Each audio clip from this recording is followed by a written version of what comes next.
Malalaman natin sa category number 2!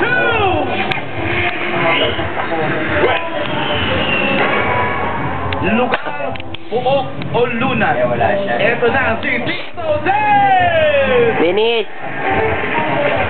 Ang kwentong Beauty and the Beast ay sinasabing nagmula sa bansang ito sa Western Europe kung saan makikitang nakatayo ang sikat na Eiffel Tower.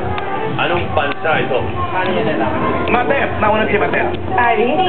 France. Paris, France. Sadali lang, parang magulo-magulo. Tito Zed? Kailangan yan tanungin natin ang committee division dahil parang Eiffel Tower. Ang unang sagot daw, ang ilo honor. hindi tama. Hindi tama! Kenny! France! Ay, naku, Paris. France ba, Tito Zed?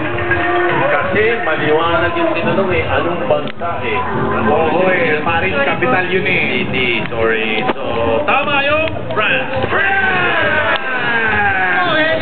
Masaya, masaya!